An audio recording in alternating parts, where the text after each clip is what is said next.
one I haven't done an interview on live yet. So this is my first. All right, well, I'm glad to be the one to bring you in, you know. Gotta look out for you. So, ladies and gentlemen, welcome to MES Presents 9 on the Q, the show that discusses Billiards. And I totally forgot because you hit me with the first. Let's discuss current events and Billiards and how they may intertwine. Today's guest is award-winning filmmaker and investigative journalist, Mr. Keith A. Beauchamp. How you doing today, sir? I'm doing all right, brother. Thank you, Mr. Murphy, for having me on your show. So, first thing first, before we even get started, how are you and the family holding up out here in these COVID streets? Hey, that's a good question. It's a daily struggle trying to figure out, what's next, I'm just so used to traveling and, really putting in the work. And, man, these past 100 or so days have been very challenging. And I always thought I was an introvert. So, it's a huge wake-up call for myself to realize I can't even stand being alone. And so it's challenging, but I'm trying to keep myself busy and keep the faith that we come out of this in the greatest way possible, because there's so many people have passed. Family members of mine have also passed on because of COVID. I myself tested positive for the antibodies. So, it really hit home to me how serious this pandemic is. And so I'm over it now. Now I'm ready to get back to work and do some exciting things, but everything's still locked down. Many of us in the film industry is really feeling it right now. Right. Not trying to take any jabs, but I'm hoping to work with you on something that we were talking about. Yes, we'll talk about that, absolutely, man. I really think the project that you're pursuing, with your family member, about your family member, should definitely happen. We don't see too many people, playing pool professionally, people of color. Right. And so just to hear your relative story and realizing that he was a pioneer himself, in this world of pool and so on and billiards. I was blown away by the story when I read about it. So it's something that needs to be told. Right. So, you know how we like playing pool, brothers and sisters playing pool, especially in the deep south. Absolutely. So on that note, let's get on cue. So tell us, Keith, when was your first experience to the world of pool? That's an interesting question because, I grew up in Baton Rouge, Louisiana, deep south. That's my hometown. Although I'm a transplant here in New York, I still represent Louisiana. That's where my family is from and so on. But it has to be when my grandfather, Coy Banks, had his own cafe in the country. And I remember as a child going to visit him at his cafe, and right next door to it he had this game hall and nothing but pool tables. And so I guess, when I'm thinking about this, it throws me in a loop because I'm trying to think about those moments I share with him, and one that comes out the most that I think about, I can remember Teddy Pendergrass playing from the jukebox. Get up, get down, get funky, loose, that's all, yeah. Wow, that's classic. I remember that playing, and everybody is like in the pool hall just playing pool, enjoying themselves, talking about current events. And as a child, for me, I was sort of like a sponge. And it's just taking in all this, all this information that everyone was speaking of. And my grandfather used to run me out of there all the time because people were scared to fight. You know what I'm saying? He didn't want that around that. I was a special grandson. He didn't want to get into any trouble whatsoever. And he had many grandsons, by the way, but I'm the only one that he really liked. Right. Protected. That's probably one of the most memorable moments that sticks out to me about that. But throughout my life, school has been a part of me, I guess. I mean, even as a teenager, my parents bought me a teenager-sized pool table. You know, had the fellas come over. Then my best friend, he had a pinball machine at the pool table in his house, so we used to play all the time. And wow, man, I haven't played pool in so long. I have to do that because that would bring me back to the simpler times that I grew up in. You know, it gives me time to really embrace the moments that I miss. And so I just, as far as to remember, you know, as a child, pool has always been a part of my life and my family's life. Okay. So I would say it's pretty safe to say that your grandfather was the big influence on your pool experience. Yeah, he was known as a little hustler. Ladies man and a hustler pool. So I learned a little bit from him over the years. Okay. So let's dig in a little more deep. In today's spectrum, especially regarding equality, as an investigative journalist as yourself, what do you think about the lack of proper investigating regarding the cases of Emmett Till all the way up to Breonna Taylor? Well, Tony, again, that's a good question because I want to really establish this. I don't consider myself as a journalist. Okay. You know, I say investigative, filmmaker, author. I didn't go to school for journalism. I was blessed to have my best friend move to New York City, and he and his sister and a close friend up there started their own film production company. That's how I was introduced to film. I consider myself as being an unintentional filmmaker because I never thought this would be something that I would actually do. I've always, because of the story of Emmett Till and my involvement in that story and just my passion to tell the story since I was 10 years old, it provided me opportunities to be where I'm at right now. I always wanted to be a civil rights attorney. In fact, I went to college at Southern University of Baton Rouge in hopes of becoming a civil rights attorney. But then my junior year of college, I was introduced to filmmaking by my childhood friends. And I moved here, set out for one summer, thinking that I would go back and go back home and go back to school. But I told my parents, look, if I have an opportunity to make it in the film industry and if it works out for me, then it's a blessing. If it doesn't, I'll go back, finish school as planned, go to law school, and, you know, take it from there. That's life for me, right? Right. I ended up getting caught up with Till. You know, first thing I ever wanted to produce was the story of Till, and had the opportunity to do it. Ended up writing a screenplay about the case first, and producers from Showtime, basically they optioned the project, but they sat on it. So it was basically I gave my baby away, right? And with the encouragement of Mother Mobley, Emmett Till's mother, she encouraged me to produce the documentary because I was coming across a lot of information that people didn't know existed, witnesses as well. And she told me to use that as a stepping stone to, one, get the case reopened, and of course, set up a justice-seeking atmosphere that would allow me later on to follow up and do a project, feature film on the Emmett Till case. And so everything that has happened all the way up to now has been with her blessings and with her encouragement, and it was planned.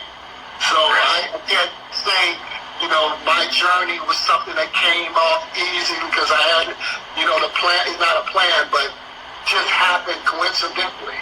It was a planned situation, so I was blessed to have her in my life. Now to your question, Um, it's just interesting with all that is happening right now. Filmmaking to me is the new wave of activism. I believe that all of us are storytellers in our own way, and I feel that it's the greatest activism tool that we all could have at our fingertips to push and initiate change in some way. I do not agree with what I'm saying. Of course, I will hope that law enforcement and even the U.S. government will play active roles in curbing or stopping some of the atrocities that we're seeing around the country today. But, I speak on this often, especially law enforcement and so on. We just have to realize that what we're fighting is not something that just happened today. We're fighting something that's a transgenerational issue. And so when you think about that and think about what's happening in that way, then it may take a generation or two to solve. So we're not going to see change overnight, especially with the system, such as law enforcement, or the police department, or the sheriff's department, that all, evolved from, of course, slavery. Slave patrol of South Carolina.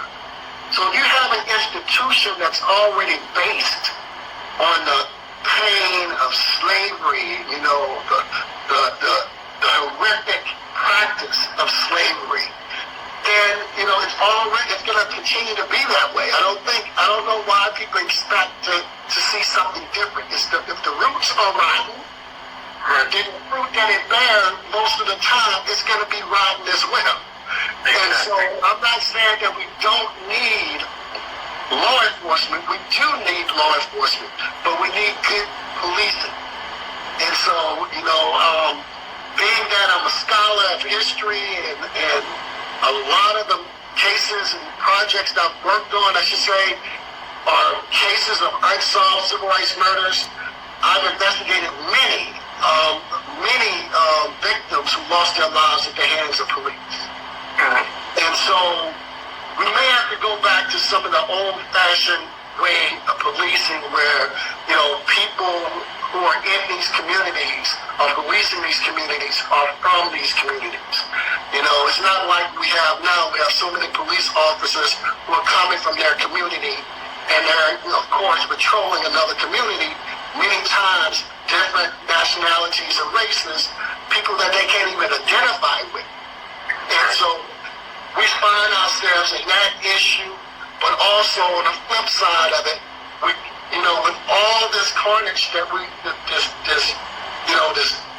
these murders, because I'm gonna call it like it is, right? That's happening around the country. You also seeing different organizations forming, and a lot of these organizations are similar to what we saw back in the 50s and 60s. When you talk about the Deacons for Defense and Justice, they were one of the first, organizations that were patrolling the black community.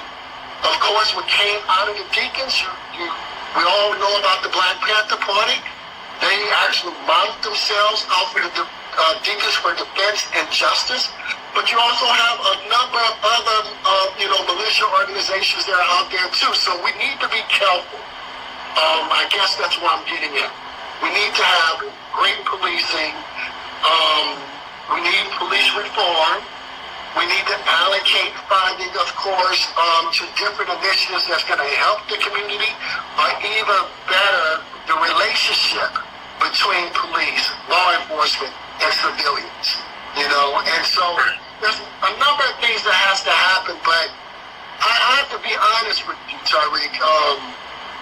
It's a long struggle and fight, because we're talking about policy change that has to happen in Congress.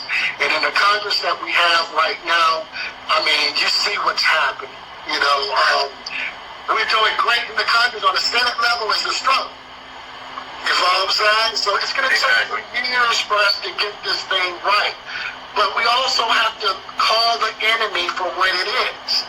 Because although we're talking about police reform and things of that nature, let's look at the root of that problem. And the root of that problem, what's causing that, of course, is racism, which is another transgenerational issue, a never-ending fight. So I guess the solution that I feel that we should have when we talk about these issues, we shouldn't just be talking about, of course, fighting this thing called racism, but we should also embrace and talk about the importance of having tolerance. Having tolerance for something is more attainable than trying to, end this transgenerational ill of racism. It's been here, before we came to this continent, and will be here after we leave this continent, and so on. So it's right. I like to be realistic in this fight. I grew up thinking I can change the world, listening to civil rights activists who basically instilled in me the value of speaking for those who could no longer speak for themselves. Had a lot of great people in my life. We lost John Lewis, we lost Charles Evans. All these people helped me on my journey. I surrounded myself with a number of civil rights activists and leaders so I could stay on point and not fight to try to reinvent the wheel, because that is what I'm seeing right now. And we have to understand there's no need to reinvent the wheel. There's a need to embrace the technology that we have now that we did not have then. But the fight remains the same. Things just cosmetically change. The fight has always been the same. Right.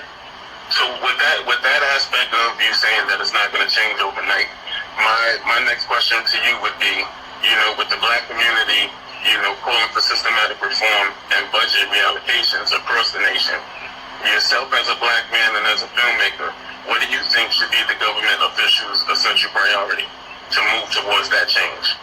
Well, I think right now, come on, the fighting, the carnage that we're seeing on the street, the uneasiness, the racial unrest that we're seeing, all has to do with poverty, man. We need some jobs out here. COVID has taught us a lot, which is a very interesting thing. Although we've all been stuck at home and just trying to make ends meet, we're also seeing the result of it, on the streets. This is why everybody is out there outraged. And I'm talking about before, of course, George Floyd, of course, the mobilization of the Black Lives Matter movement again, right? I'm talking about before that, we were seeing the problems.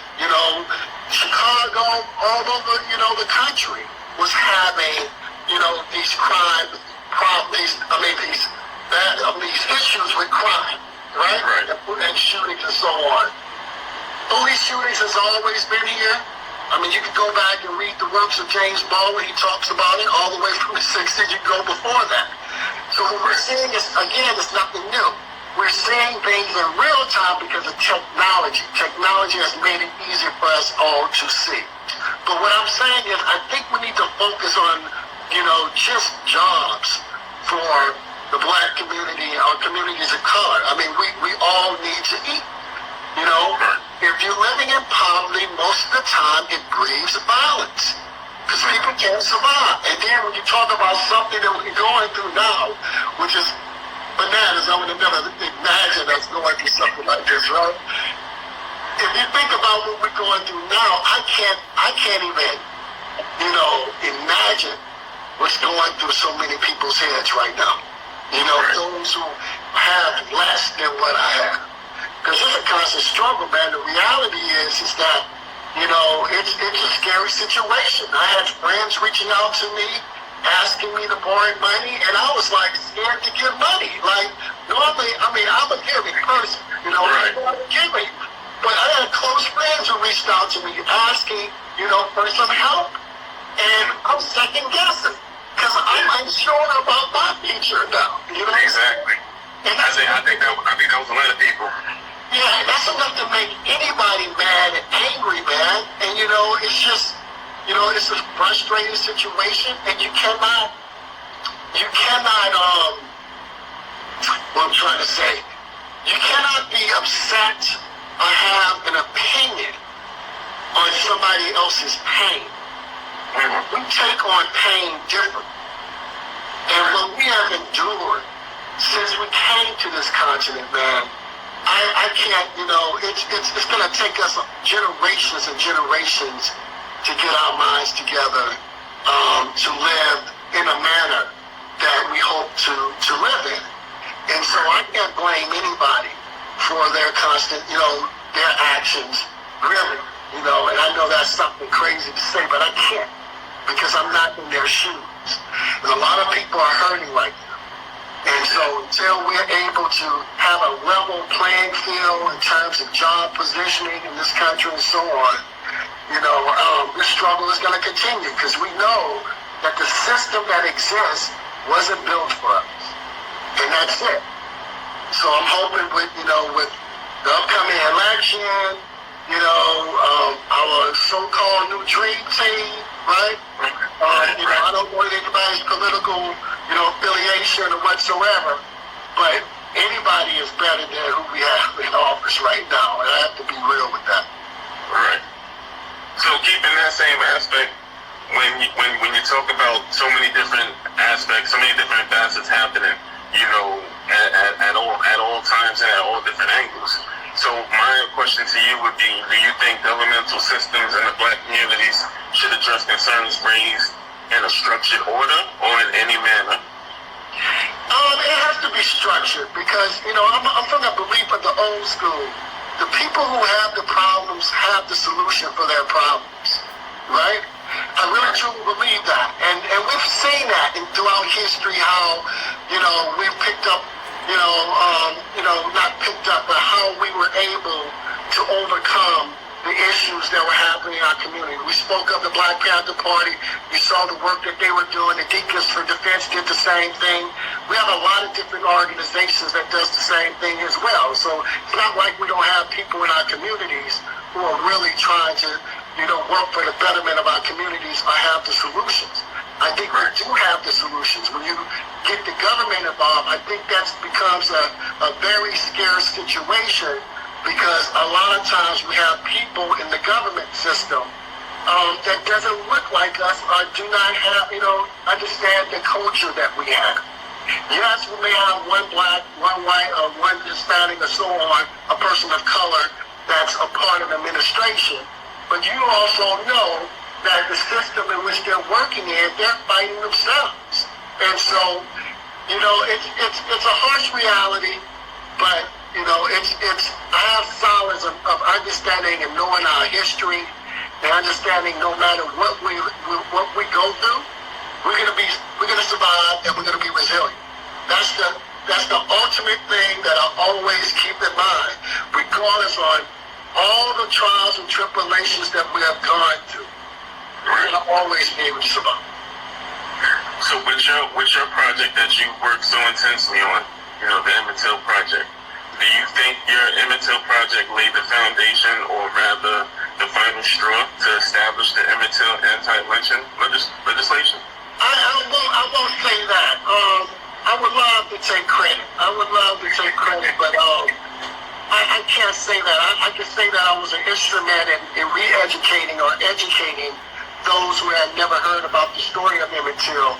But that has a lot to do with Mother Mobley. She was my inspiration. And so when I saw her and watched her fight to her last breath, she passed away in 2003. She fought for over 47 years to get justice done for her son. Having that experience, she was a confidant, she was a close friend of mine, she was like a grandmother figure to me. She sculpted me into the activist I've become, next to my parents.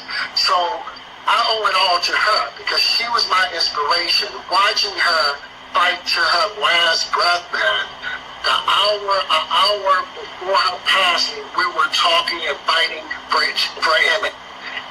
It's, I can't help but give my life to something that has been so great to me. I learned about Till at the age of 10.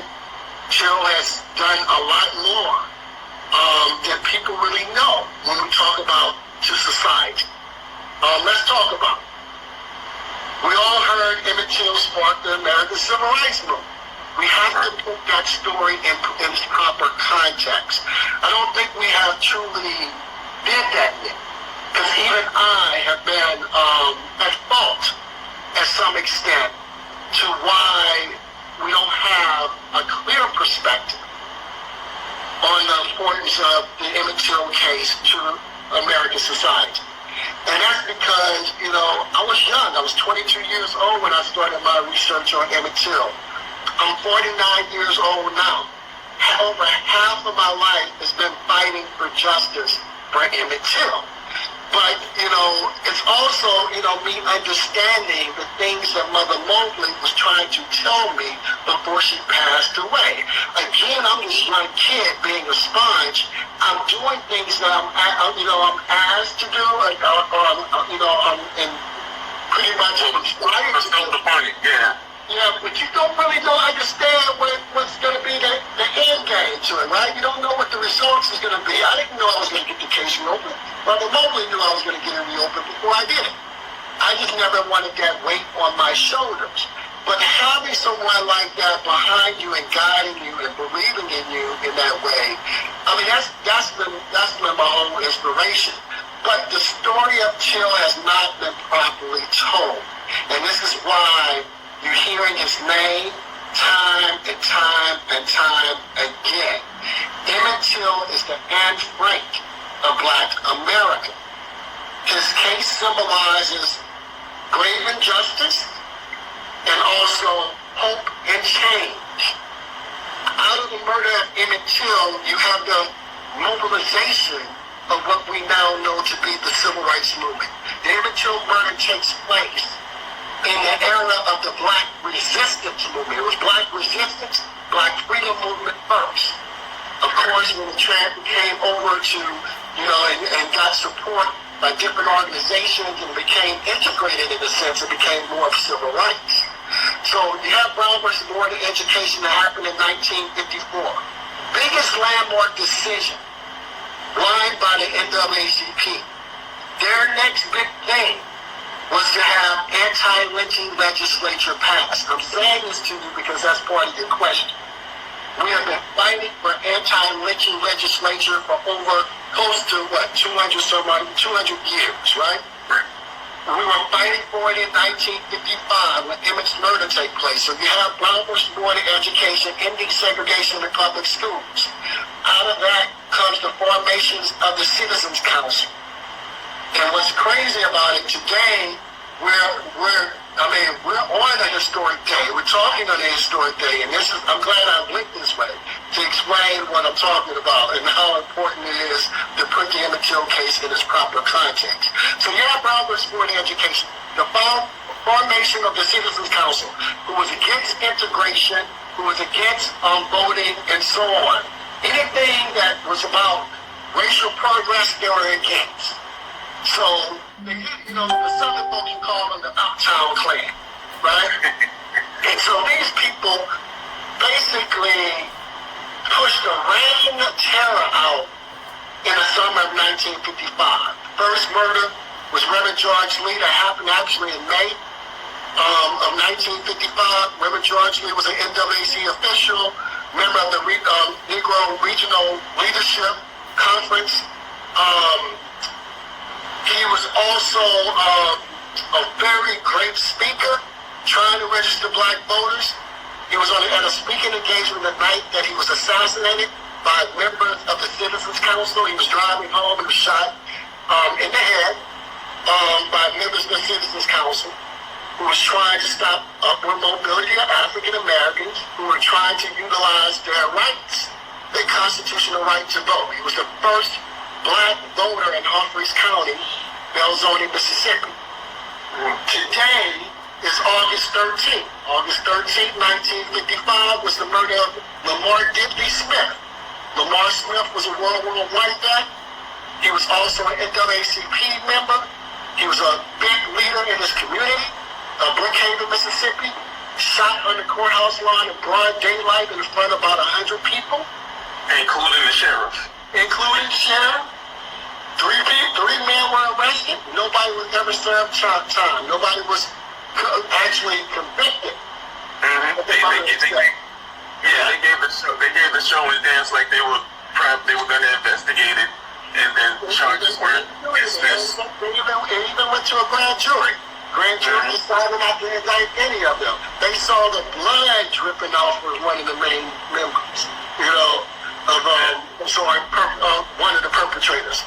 So you have these two murders that take place in May and August 13th, of course. And this is the atmosphere Emmett Till walks into.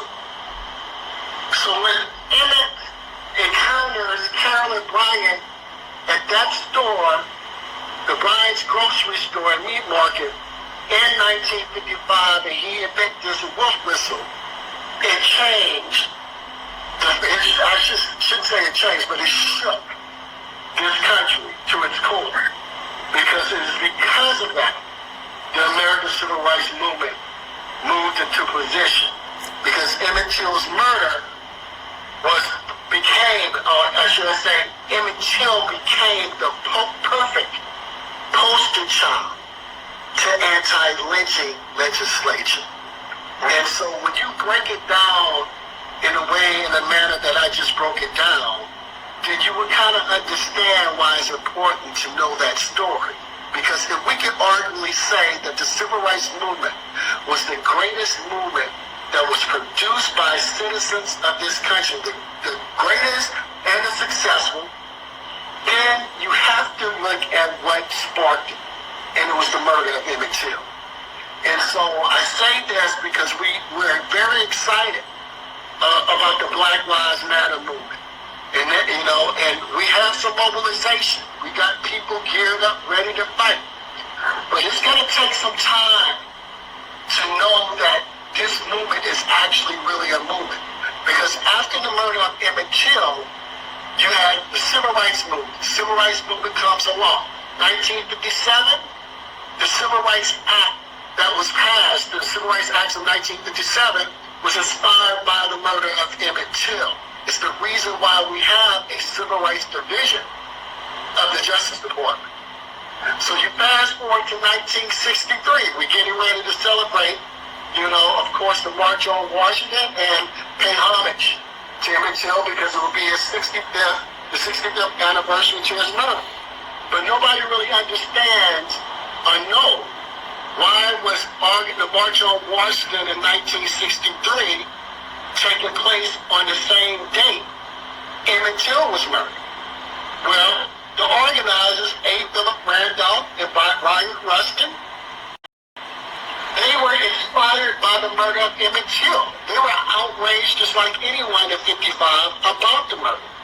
And so when they decided to have this second march, planned march, because they had one in 1941. A lot of people don't know about that. But when they had the second march, the Dr. King March, right? They chose August 28th to be the date because they wanted to pay homage to Emmett Till as well as channel the same energy, the same movement that came out of this murder. And so Emmett Till is very significant. Now let's move up. And I'm sorry, this is like therapy for me, Tyree. Everybody wants you. It's a lot of information that people need to understand because although Emmett's murder took place 65 years ago, it is still impacting us today. And I'm not talking about just emotionally. I'm talking about is impacting the laws that we abide by. So in 2005, 2006,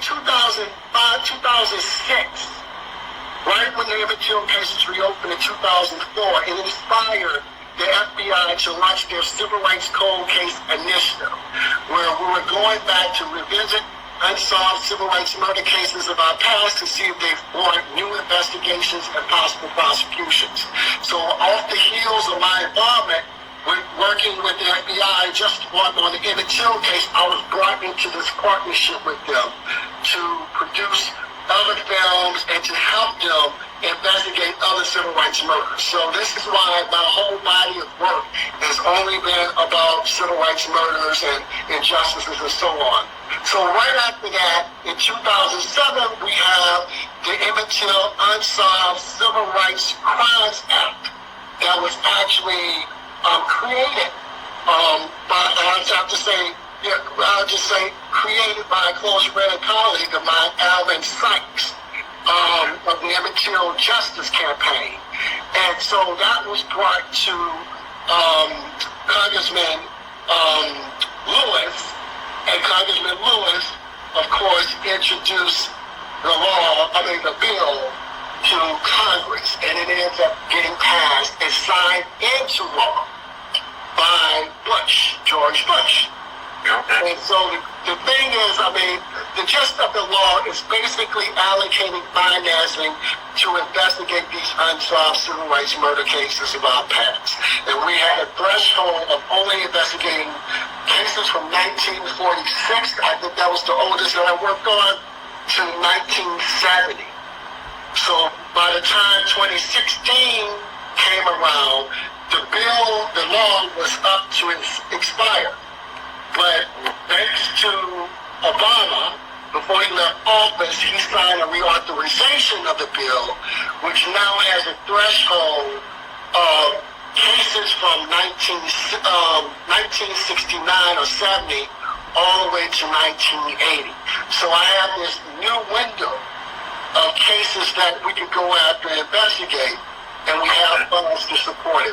So that's one thing. And then now currently everybody is fighting for the Emmett Till anti-lynching bill, which I think is very important and we should be pushing. I know it's stalled right now in the hands of the Senate by Ron Paul.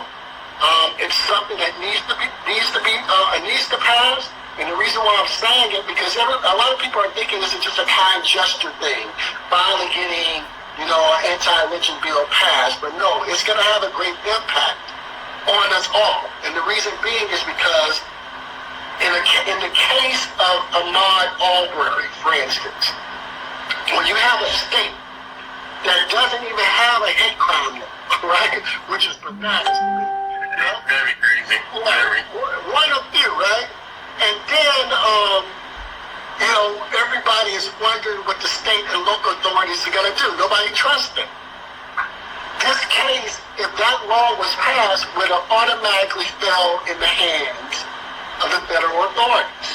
And this is why that is important, because when we talk about hate crimes across the board, even if the state and local authorities have jurisdiction, the recurring thing is corruption. You have the most corruption on the state and local level. Now, many of us who are doing this work into human rights and civil rights would turn their nose and working with this, with the government, right? We would all do that. But that's the cards that we have been dealt. And I trust the Bureau a lot more, the Justice Department, than I do the state and local authorities. And so I would not take the credit of being the impetus to this, to everything that's happening. Because there's many of us who've been working for years to do it. Have I been on the forefront? Yes, because I had to be. It's something that I promised the late Mrs. Mamie Till Mobley that I would do. And so I feel like I'm obligated to do it. Even more so now, because my whole life has been wrapped around this story, and my success have come from the story. As a bonus question to you, how was it, interacting and getting to know John Lewis? It was great, and I was just talking to a reporter the other day. I've had so many great people in my life, Tariq, and the reason being is because I was dealing with a case before my time.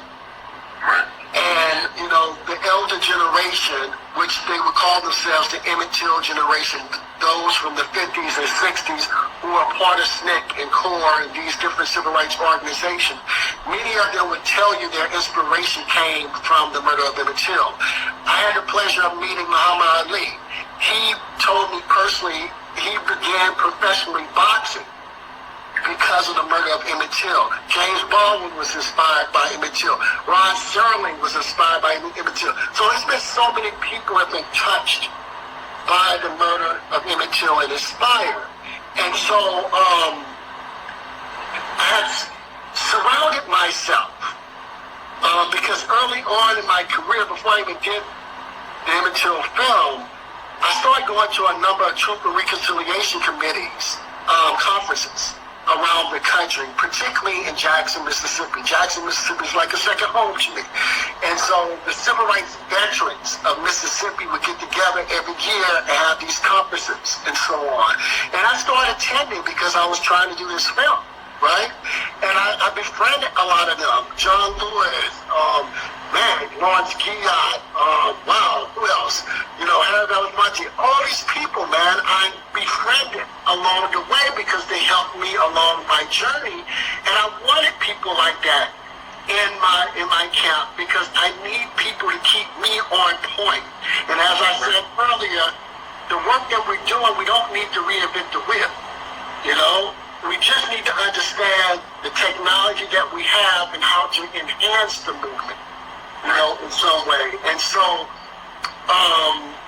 working with John Lewis, I won't say that I worked with him all the time. Of course, he supported me throughout Till, the reopening of the case, to the Till bill and so on.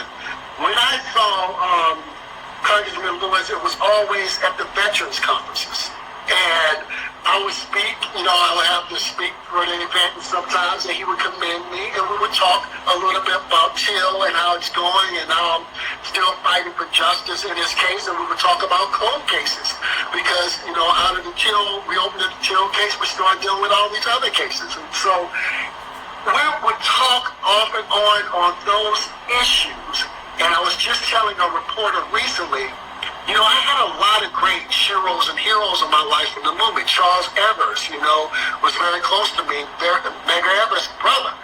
And so it's so many of those people who I've met and I have their telephone numbers. But when I was on my journey, I totally zoned everybody out. You know, I would go to them for help. And I feel guilty about that now because now these heroes and sheroes who have helped me most of my career, they're all passing away. And that's very hard to process because for me, I've always said my heroes was not supposed to die. That's what I always thought. But now I'm seeing that everyone has their day and they're going to pass away. So I kind of like regret the access that I had to these heroes and heroes and just was a little selfish, I have to say, and moving in my own way, trying to just deal with Till. Because I just felt strongly, I know Mother Mowgli, she was instilling in me at the time that she has the blueprint to mass liberation, and it can be seen through the murder of Emmett Till. And so having that and having that tunnel vision is pros and cons to that. You know, it's great because I have a certain amount of success, but at the same time, I'm losing great people that I wish I would have had more time with. Right. Okay. So with there being so many restrictions on sports and entertainment as a result of COVID, do you think Billiards have the capability to return to sports? You know what? Billiards could actually work. It could actually work. You don't need a whole room of people. I don't know if the players would like, you know, I don't know how they would feel about not having the energy of people watching, right? But you could possibly do it. I mean, everybody comes with their own cue sticks. Right? You don't need a room full of people. You have a table. You go, you know, they don't shoot at the same time, you know. It can actually work. And I'll be honest with you, Terry, I haven't seen Billiards on television in a while, you know. What's his name? Domino Facts? Not Domino Facts. What's his name? Minnesota Facts. Right? And for me, the last time I've seen it on television was when Black Widow was playing around that that time, which was like around the mid-90s, 95, 96, 97, something like that. I've seen it since then because there's this Asian woman, I forgot her name, but she's knocking them down, man. Very popular. Everybody watches it. Huh? Yeah, Black Widow. Yeah, you talking about Jeanette Leigh? That's her. Yeah, that's her nickname, Black Widow. See, I didn't know. Stay with me, brother. Stay with me. I think that, but by talking to you, I'm going to have more interest in it now, you know, and really put it in perspective of how important the game is. And so I'm going to start looking at it, but I do think they have a better chance than any other contact sport right now to get back in the air. And they should do it right now because I think it would be very entertaining for people at this moment. Give one technique you would use in your filmmaking that you could utilize in playing Billiards. Oh, I do that all the time. Concentration. Okay. And it's two things. Strategy, man. Strategy. Because, you know, I'm a little loony when it comes to my work. And I want you to call it work, my passion. Because it's not work. It ain't a 9-to-5 job. I'm living a luxury. But I am doing social justice work. And I'll tell you, man, I go to sleep at night thinking about murder cases. And I have them playing out in my head. You know, and I try to do that. I mean, I actually invite that so that I can really concentrate on solving these crimes. You know, the reality is a lot of these cases that we've worked on and I've worked on, we're not going to see courtroom justice. But at least that I can do is discover what happened to these victims so their loved ones will be able to understand what transpired so they won't go to their graves not knowing. And so my work, having this recorded history, providing the platform for family members to speak out, has given them a lot more justice than courtroom justice could ever give. And so after you've been bitten with that kind of bug and see the fruits of your labor in a sense, because a lot of people who do this work don't see it at all because they pass on before the fruits of their labor actually bear fruit, right? Or their trees bear fruit. I've been able to witness the impact my work has done. And that's a double-edged sword too, because it's a lonely road. I'm always trying to outdo my films. I'm always trying to outdo Tim. And so this year, I made a decision, well, I have to say 2015, that after I complete the feature film, which will be shot next year, and possibly another documentary, that's going to be it for me. And Emmett Till, he was my kindred spirit, my part of me all my life, since I was 10. Now I have to let him go. I need my own life. And I've allowed Emmett's case to control everything that I've done thus far. And so it's time for me to have my personal life because I lost myself in the whole hype of getting this recognition and so on. I'm still trying to deal with it. I lost myself, and I'm trying to find myself again. And the only way that can be done if I just let Emmett go. And so I'm just gonna do my bookends next year, and that's gonna be it. And I don't think anyone else will have much to say about Till after that. Because you're gonna leave no stone unturned. No stone unturned, and as you know probably, the case is reactivated. It's been reactivated since 2017, and so there's one person still alive, that's Carolyn Bryant Dunham, who I've been after my whole career. I'm just hoping some type of justice take place in this case, because we need it. Not just the family, but the generations of folk who had, was part of the great migration of the South, who moved from the South because of the murder of Emmett Till, and the generations unborn, and the generations behind us who witnessed that photograph of Emmett Till. We're all dealing with the trauma, and so and of course that resurfaced once again when you had the Ahmaud Arbery case, Breonna Taylor, but especially the George Floyd, because when that case happened, I still haven't looked at the whole video. I can't, because it brings me back to the innocence that I felt at the age of 10, seeing that photograph of Emmett Till for the first time. I felt the same way when I saw George Floyd. Right. And so I'm hoping, like everyone's saying, this is our Emmett Till moment. I'm hoping that's the case and not an illusion to what we hope things could be, because we had a lot of excitement with this movement, seeing all these white folk out there marching, right? I just hope that when the marching is over, that they are still there to put in the work. Because that's when the work starts, when the marching is over. Okay. So is there any celebrity that you would like to play a game of pool against? Man, that's a hard question. Wow. I would love to play with a number of elders who are still with us. But if I had to pick one for now, it would probably be Denzel. Okay. I just think that brother is so inspirational, man. I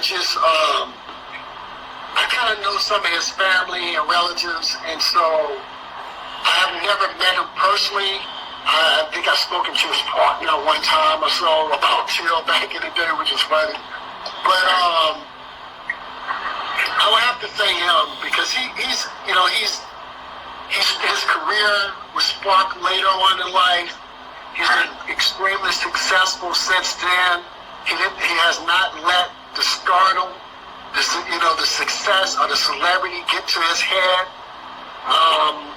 He's still in touch, spiritually. Right. And when you deal with social justice, man, even if you came in not being a spiritual person, you're gonna end up being a spiritual person doing this work, because the faith is all you have to lean on. It's where you can succeed, and you have the persistence and that resilience. Because, like I said, it is a deep and lonely road, dealing with this type of work. And I'm not saying that it's work for it. This is something that everyone should do. I'm obligated to do it. I feel that we're all obligated to do it. In fact, I believe that we're all birthed into activism, is whether if you use it or not. And so whatever we do in life, whatever move we make, is basically an activist move. You don't even have to say you're an activist. You're just an activist by nature. And so I think people need to understand that, and I hope, this is one of the, although this is one of the most tragic moments in time, the most confusing and, complicated moments in our lives, this has to be the best time for us to be living. Especially if you're an artist or the term I like to say, an archivist. I mean, this is the best time, because there's so much material that can inspire you and that you can pull from.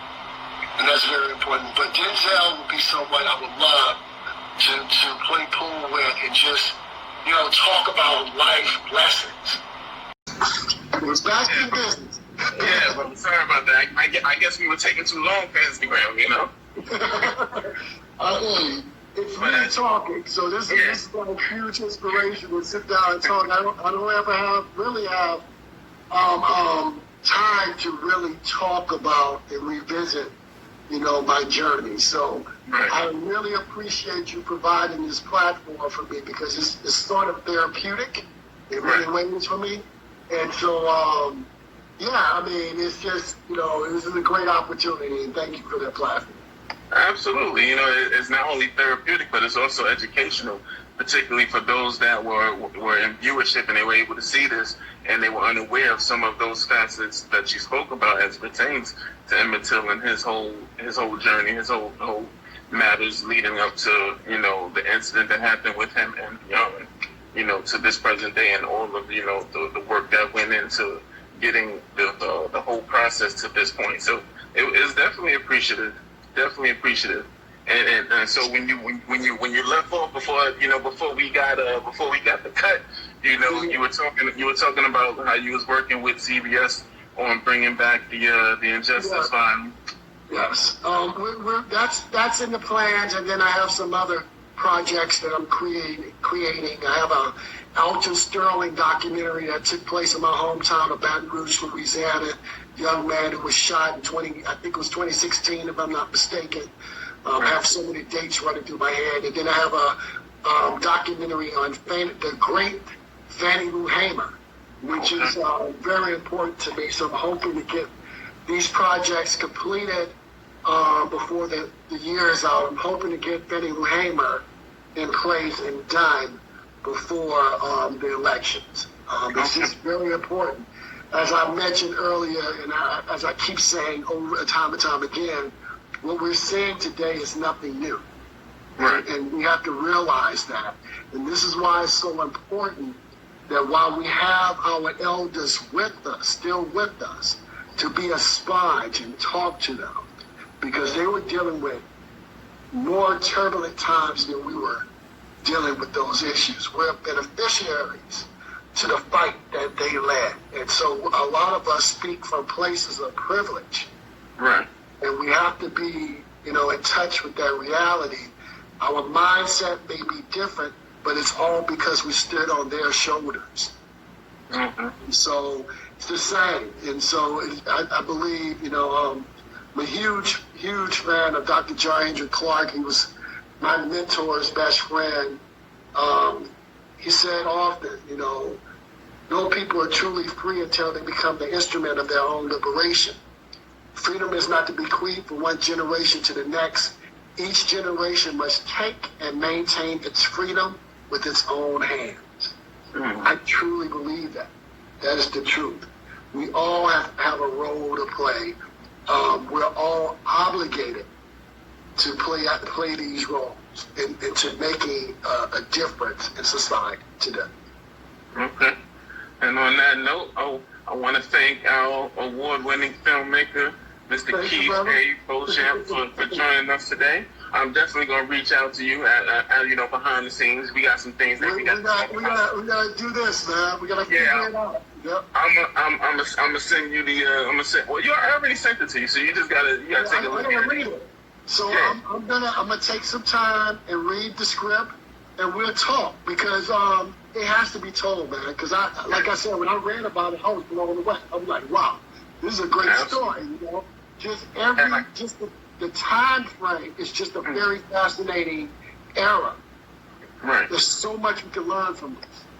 Yeah. So as of June, it won its sixth screenplay competition. Congrats!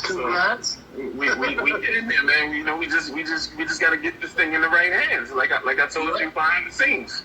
But I'm looking to direct some things next year too. So I mean, that's what I'm not throwing any elbows at you, but you know. So we shall talk. I'm going to read the script, man, and I thank you for giving me the opportunity to read it, because Absolutely. I'm very interested in the subject matter, and kudos to you, man, to because I know what it means to write a screenplay. I'm a co-writer on the upcoming Till movie. But that takes a lot of time, man. A lot of passion, time. Absolutely. That was one of the teams. One of my fellow Patriots, Omari Levis. He the one that put that together for the team. So we're gonna make this thing happen. All right, sounds good, brother. And, hey, call on me if you need anything. I'm here, man. Always here to help. Yeah, for sure. I'll text you later. Okay. All right, brother. Take care. All right, you too.